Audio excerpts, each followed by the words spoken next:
কেলিংকিং beach এত সুন্দর আর এত চমৎকার যে এখানে না আসলে কখনোই অনুভব করতে পারতাম না। সো এই ফটো প্লেসগুলোতে যদি আপনারা ফটো তুলতে চান তাহলে এখানে পে করতে হবে। এটা হচ্ছে এঞ্জেল বিলাবং, এটা হচ্ছে ব্রোকেন বিচের পাশেই।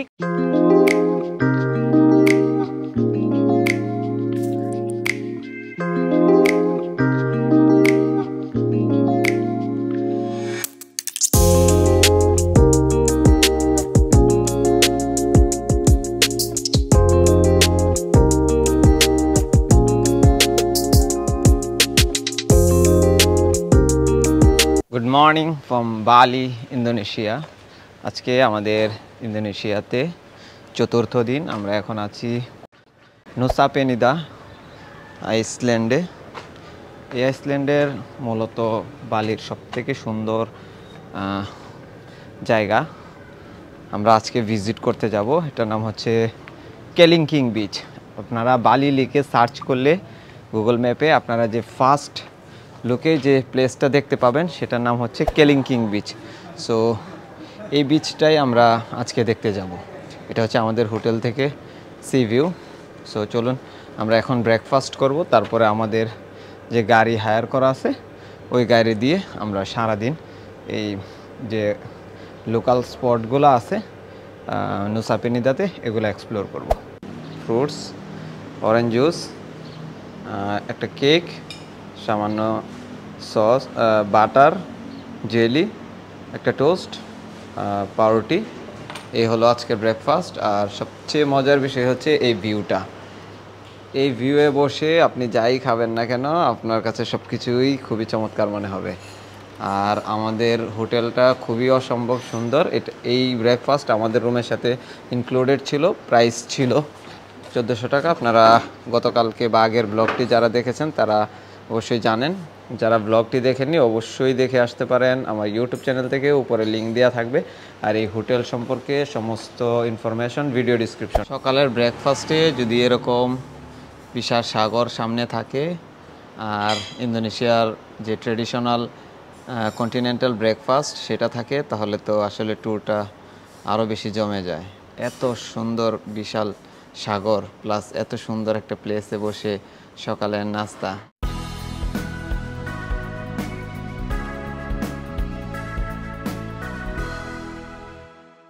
সো আমাদের কার চলে আসছে, আমরা হাফ ডের জন্য এই গাড়িটা বুক করছি। আমরা আজকে যাব কেলিংকিং বিচ, সবচেয়ে ফেমাস প্লেস, তারপরে যাব ব্রোকেন বিচ অ্যান্ড দেন আমরা যাব এঞ্জেল বিলাবন, তারপরে এই তো ক্রিস্টাল বিচ, এরকম কয়েকটা বিচে যাব। সো আমাদের গাড়ি পার্কিংয়ে ওয়েট করতেছে। আজকে আমরা এই দুপুর 12টা থেকে সন্ধ্যা পর্যন্ত এই গাড়িটি বুক করেছি। প্রায় আমাদের থেকে চার্জ করা হয়েছে 6 লক্ষ ইন্দোনেশিয়ান রুপিয়া। কেলিংকিং বিচের কার পার্কিংয়ে আমরা চলে আসছি। প্রায় কতক্ষণ সময় লাগছে হোটেল থেকে আসতে? প্রায় আমাদের ঘন্টাখানিক সময় লাগছে। ক্লুংকুং এরিয়া থেকে আমাদের যে হোটেল পান্দাওয়া রিসোর্ট সেখান থেকে কেলিংকিং বিচ আসতে প্রায় ঘন্টাখানিক সময় লাগছে। তবে এখানে আরও 3-4টা স্পট আছে, সো খুব কাছাকাছি, সেগুলোও এক্সপ্লোর করতে পারবো। এখানে এত পরিমাণে পর্যটক আসে যে দেখেন এই পাহাড়ি এলাকায় নির্জন এই দ্বীপ, দুর্গম দ্বীপ, রাস্তাঘাটগুলো সেম আমাদের খাগড়াছড়ির মতো, শুধু তফাৎটা হলো খাগড়াছড়িতে কোনো সমুদ্র নাই আর এখানে হচ্ছে বিশাল সমুদ্র। দেখেন কি পরিমাণ গাড়ি পার্কিং করা হয়েছে আর অনেক মানুষ বাইকে করে আসে, ম্যাক্সিমাম ইউরোপিয়ানরা বাইকে করে আসে। খুব অল্প টাকায় বাইক পাওয়া যায়, এই জন্য আসলে আমাদের এখন অনেক রোদ, যেহেতু কালকে আগের ব্লগে আপনারা দেখছেন আমরা বাইকে ডায়মন্ড বিচে গিয়েছিলাম। সো এই জন্য আর আজকে বাইকে রাইড করি নাই, সো গাড়ি নিয়েই আসছি। আমি এখন আছি ইন্দোনেশিয়ার বালিতে, আর আমার পিছনে যে বিচটা দেখতেছেন এটা হচ্ছে ইন্দোনেশিয়ার সবথেকে ফেমাস একটা বিচ, এটার নাম হচ্ছে কেলিংকিং বিচ।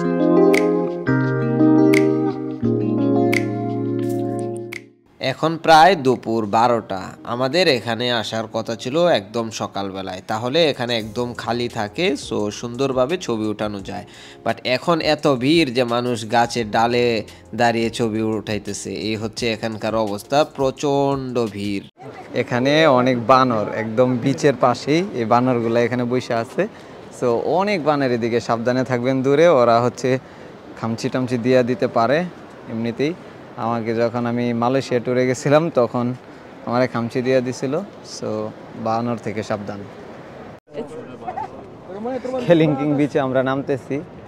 নামার যে সিঁড়িটা খুবই একদম খাড়া, একদম উপর থেকে আসছে। সো আস্তে আস্তে আমরা নামবো।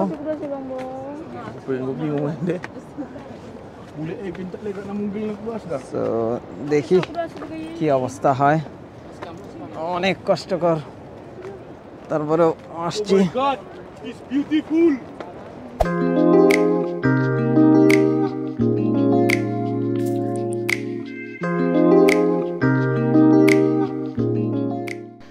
নিচে যাইতে চাইছিলাম, বাট এটা এতটাই ঢালু বা এতটাই খাড়া যে নিচে আমি প্রায় 300 মিটারের মতো নামার পরে আমি একদম হাঁপায়ে গেছি। আমার নিচে মনে হয় এখনও প্রায় 500 মিটার নিচে আছে। দেখেন মানুষ কত নিচে নামতেছে, একদম একদম এই যে আমার হাতের আঙুলের কাছে দেখেন, এই দিক দিয়ে মানুষ নেমে তারপরে এইখানে বিচে যাবে। সো খুবই টাফ একটা বিষয়, আমি এত ধৈর্যশীল তারপরেও আমি পারতেছি না। সো উপরে ব্যাক করতে হবে।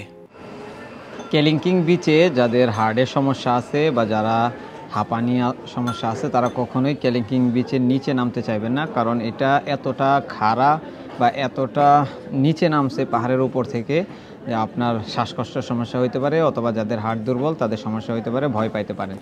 আর এখান থেকে একবার যদি আপনি নামেন আর একবার উঠেন, অবশ্যই একবারে পুরো শরীর ঘেমে একদম ভিজে যাবে, কারণ এখানে রোদের তাপমাত্রা অলমোস্ট 34 ডিগ্রি বা 35 ডিগ্রির ভিতরে। তারপরেও সমুদ্রের কাছে যেহেতু এখানে বাতাস আছে, এই জন্য একটু তাপমাত্রা মানে গায়ে তাপটা কম আসে, বাট এখানের তাপমাত্রা কিন্তু বেশি, যার জন্য শরীরটা অনেক বেশি ঘামায়। সো এখানে ডাব নিতে পারেন, যদি কেউ ট্রেকিং করার পরে ডাব নিতে পারেন। ডাবের প্রাইস মোটামুটি কম আছে, এখানে প্রাইস হচ্ছে অনলি 30,000 ইন্দোনেশিয়ান রুপিয়া, বাংলা টাকায় কত হবে, 200 টাকার মতো। বিগ সাইজ ডাব, মানে ক্যামেরায় মনে হয় একটু ছোট দেখা যাচ্ছে, বাট আমাদের দেশে এত বড় ডাব মনে হয় হবে না। এখানে কিছু কিছু জিনিস খুব স্পেশাল মনে হয়েছে। এখানে আপনার গোসল করার ব্যবস্থা আছে 20,000 ইন্দোনেশিয়ান রুপি দিয়ে। যদি একদম ঘামায়া যান সবাই, বা যারা বাইক নিয়ে আসেন, একদম ঘামায়া যাওয়ার পরে আপনারা যদি গোসল করতে চান তো 20,000 রুপি দিয়ে এখানে গোসল করতে পারবেন। একটু পরে পরেই এরকম গোসল করার জন্য ওয়াশরুমের ব্যবস্থা আছে। আমরা এখন যে এরিয়াটাতে ঘুরতে আসছি এটার নাম হচ্ছে এঞ্জেল বিলাবং আর হচ্ছে ব্রোকেন বিচ। এই দুইটা পাশাপাশি, এইদিকে হচ্ছে এঞ্জেল বিলাবং আর ওই পাশের দিকে হচ্ছে ব্রোকেন বিচ। এটা হচ্ছে এঞ্জেল বিলাবং যাওয়ার সময় এখানে এই ফটো প্লেস, এখানে ওই যে ছবি ওঠাইতেছে মানুষ, এখানে ছবি ওঠানোর জন্য হচ্ছে ফটো ফ্রেম। সো সবাই এখানে ছবি ওঠায়, দারুণ একটা ওয়েদার, মানে খুবই চমৎকার। আপনারা চাইলে এখানে এইভাবে বসে ছবি উঠাইতে পারেন, ভিডিও করতে পারেন।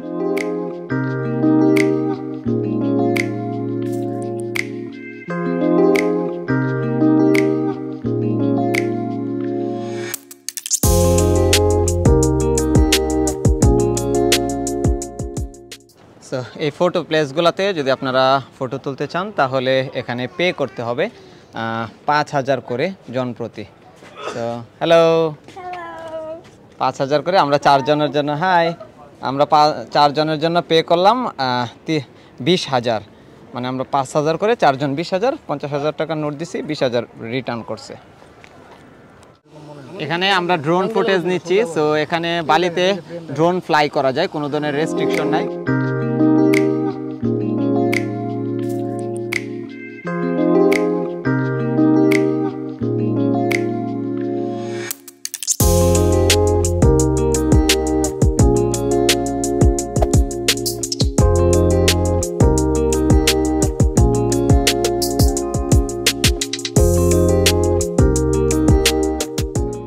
এটা হচ্ছে এঞ্জেল বিলাবং, এই প্লেসটার নাম।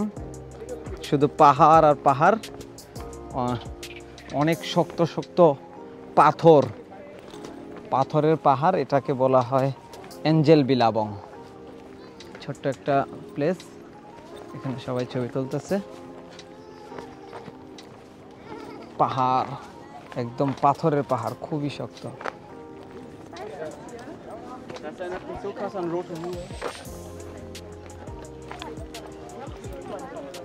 Angel বিলাবং। This is Angel Billabong.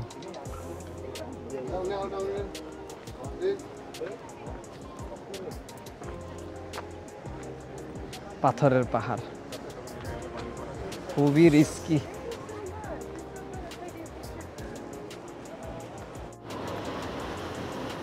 এটাই অ্যাঞ্জেল বিলাবং, এটাই সেই ফেমাস প্লেস, বিখ্যাত জায়গা। এখানেই সবাই ঘুরতে আসে।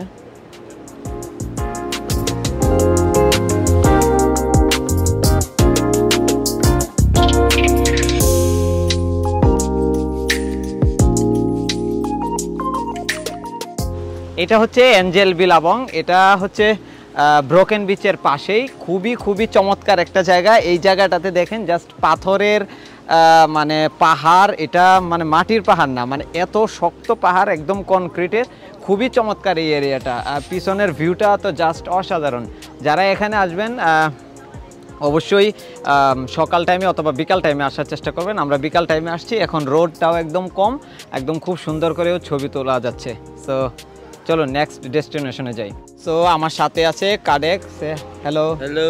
সো উনি হচ্ছে মূলত বালি নুসা পেনিদাতে একজন ড্রাইভার, খুবই হেল্পিং ম্যান। সো আমরা আজকে সারাদিন তাকে নিয়ে ঘুরতেছি। জেন্টল বয়। সো আপনারা চাইলে জেন্টলম্যান। তো আপনারা চাইলে যদি নুসা পেনিদাতে আসেন তাকে নক দিতে পারেন, খুবই হেল্পফুল একজন মানুষ। আর আমি তাকে বলে দিছি যেন আপনাদেরকে ডিসকাউন্ট করে দেয় এবং আপনাদেরকে হেল্প করে। আমরা এখন আছি ব্রোকেন বিচে, আর এটা হচ্ছে ব্রোকেন বিচ। আমার পিছনে দেখতে পাচ্ছেন, এটাতে ছবি ওঠানোর জন্য এখানে সবাই সিরিয়াল ধরে আছে। সো একজনে ছবি উঠিয়ে দিচ্ছে এই যে পিছন থেকে, আর এখানে সবাই সিরিয়াল ধরে আছে, ওনারা হচ্ছে ছবি উঠাচ্ছে। তো চলুন আমরাও সিরিয়াল ধরি আর ফটো ওঠাই। এটাই সেই ব্রোকেন বিচ, এটাই সেই ফেমাস জায়গা, এটাকে ব্রোকেন বিচ বলে।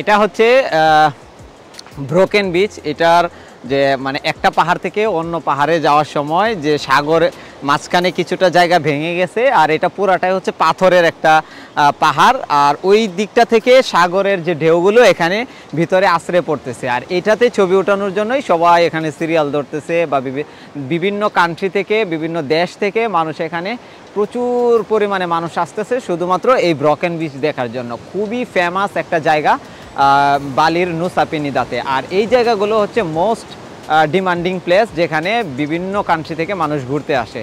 সো বাংলাদেশ থেকে যারা আসবেন অবশ্যই আপনারা এখানে আসবেন এবং এই ফটো স্পটগুলোতে এসে ছবি তুলবেন, সারা জীবন হয়তো মেমোরি হয়ে থেকে যাবে। আমরা এখন যাব লাঞ্চ করতে, যদিও এখন প্রায় 4টার মতো বেজে গেছে।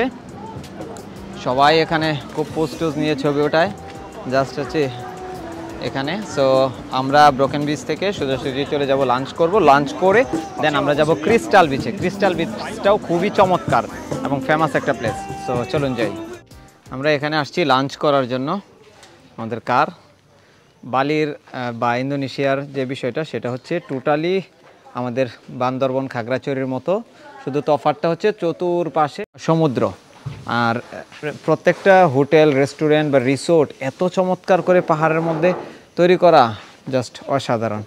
এই যে আমরা এখানে একটা রেস্টুরেন্টে ব্রেক নিচ্ছি খাবারের জন্য। সো চলুন এখানে খাবারের প্রাইস এবং ডিটেলস সম্পর্কে আপনাদেরকে একটু ধারণা দিই। এখানে খাবারের প্রাইসটা একটু বেশি মনে হচ্ছে, 80K, যেটাই লাঞ্চের জন্য নিব। 80K ফিশ আছে, তারপরে চিকেন। সো এটা আসলে একটু দুর্গম এলাকা তো, যার জন্য মেবি একটু বেশি, বাট আমাদের হোটেলের এরিয়াগুলোতে একটু কমই মনে হচ্ছিল। মনে হচ্ছিল। এখানে যে প্রত্যেকটা খাবার 80 কে 60 কে 70 কে, এগুলো প্রাইস হিসেবে একটু বেশি। সো আমরা লাঞ্চ নিয়ে নিলাম এখান থেকে। এটা হচ্ছে চিকেন আর রাইস, এখানে একটা সস দিছে, এটা ইন্ডিয়াতে মূলত আমরা এই সসটা দেখি। আর এখানে এখানে হচ্ছে যে তরমুজ একটু স্লাইস দিয়ে দিছে, একটা শসা। এই হচ্ছে আমাদের একটা জুস নিলাম, মিক্স জুস। এগুলোর প্রাইস প্রায় 1 লাখ টাকার মতো ইন্দোনেশিয়ান। ক্রিস্টাল বেতে যাওয়ার রাস্তাটা অনেক দুর্গম রাস্তা, অনেক উঁচু নিচু পাহাড় পাড়ি দিয়ে আমাদেরকে এই ক্রিস্টাল বেতে যাইতে হয়েছে। আর এই এরিয়াটা মূলত হচ্ছে কেলিংকিং বিচ থেকে অনেকটাই দূরে, আর প্রায় সন্ধ্যা হয়ে আসতেছিল। তবে পাহাড় আর সমুদ্র আর এর মাঝখান দিয়ে আমাদের এই জার্নি খুবই এনজয় করতেছি আমরা। রাস্তার দুই পাশে অনেক বড় বড় নারিকেল বাগান, দারুণ একটা জার্নি ছিল।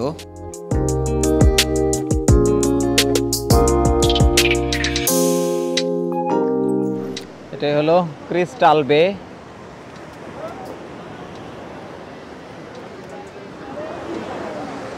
সবাই গোসল করতেছে আর আমরা এখান থেকে সূর্যাস্ত দেখব। খুবই চমৎকার একটা বিচ। ইন্দোনেশিয়ার চতুর্পাশে অনেক সাগর, বাট বিচগুলো এত বেশি নাই, মানে বিচ এরিয়া খুব কম, সব জায়গায় বিচ না। আমাদের কক্সবাজার যেমন অনেক বিচ, ওরকম বিচ নাই, কারণ ভাঙনের জন্য ওরা সব দিক দিয়ে বাদ দিয়ে রাখছে। স্পেসিফিক কিছু জায়গায় শুধু বিচ আছে। সো এটা তেমনই একটা বিচ, এটার নাম হচ্ছে ক্রিস্টাল বে। সো খুবই ফেমাস একটা প্লেস। এদিকে আকাশে চাঁদ আর এদিকে সূর্যাস্ত, দুইটাই আমরা একসাথে দেখতে পাচ্ছি। ইন্দোনেশিয়া যদিও বিশ্বের সবথেকে বেশি মুসলিম বসবাস করে ইন্দোনেশিয়ায়, তারপরেও এখানে যে বালিতে আমরা আসছি, বালি মূলত হিন্দু অধ্যুষিত একটা এলাকা। এখানকার প্রায় 80 থেকে 90% মানুষই হচ্ছে হিন্দু, সামান্য কিছু মানুষ হচ্ছে মুসলিম। সো এখানকার কালচারটা টোটালি ডিফারেন্ট, ইউরোপিয়ান স্টাইলের। বাট বালির যে অন্যান্য প্রদেশগুলো আছে বা স্টেটগুলো আছে, সেগুলোতে একদম মুসলিম কালচার বা মুসলিমদের যে নিয়মকানুন বা রীতিনীতি, সেগুলো একদম 100% ওরা মেনে চলে। সো এটাই ক্রিস্টাল বে। ওখানকার যে একটু দূরে বোটগুলো আছে, একটু দূরে দেখা যাচ্ছে, এগুলো খুবই ইউনিক, আমি আগে কখনো দেখি নাই। যারা যারা আমার ব্লগগুলো দেখেন বা দেখেছেন বা পরে দেখবেন, সবাইকে অনেক অনেক ধন্যবাদ এবং অনেক অনেক শুভেচ্ছা। আর ভিডিওটি যদি ভালো লাগে অবশ্যই লাইক করবেন। আর কোনো কিছু জানার থাকলে আমার কমেন্ট বক্সে কমেন্ট করতে পারেন। আর যদি আপনার কোনো উপকার পেয়ে থাকেন, আমার ভিডিও থেকে কোনো তথ্য পেয়ে থাকেন, তাহলে আপনার বন্ধুদের সাথে শেয়ার করতে ভুলবেন না। অবশ্যই বন্ধুদের সাথে শেয়ার করবেন, তাহলে তাদেরও ইনফরমেশনগুলো কাজে লাগবে। বালিতে রাত 9টার পরে সব রেস্টুরেন্ট বন্ধ হয়ে যায়, বাট এখানে একটা বলিউড রেস্টুরেন্ট আছে, বলিউড নামে।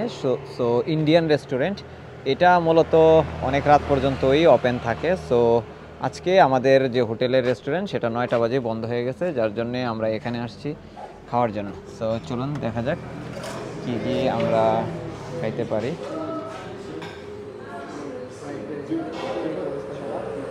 সো আমরা নিলাম চিকেন বিরিয়ানি, এটা চিকেন বিরিয়ানি। আর তবরক ভাই নিছে এগ বিরিয়ানি, খুব সুন্দরভাবে একটা সার্ভ করা হয়েছে। আর আমরা এখানে নিলাম হচ্ছে এগ কারি। এই হচ্ছে টোটাল আমাদের রাতের খাবার। এটার প্রাইস হচ্ছে 95,000, এটার প্রাইস হচ্ছে 95,000। তো প্রাইস মোটামুটি রিজনেবল। ইন্দোনেশিয়া ট্যুরে আজকের দিনটা আমাদের সবচেয়ে বেশি জার্নি করা হয়েছে, যার জন্যে সবার শরীর অনেক বেশি ক্লান্ত। সুইমিং পুলের যে ভিউটা ছিল রাতের, এটা টোটালি একদম অন্য লেভেলের ছিল। আমরা প্রায় 2 ঘন্টা পর্যন্ত সুইমিং পুলের পাড়ে বসেছিলাম, গোসল করলাম, রেস্ট নিলাম।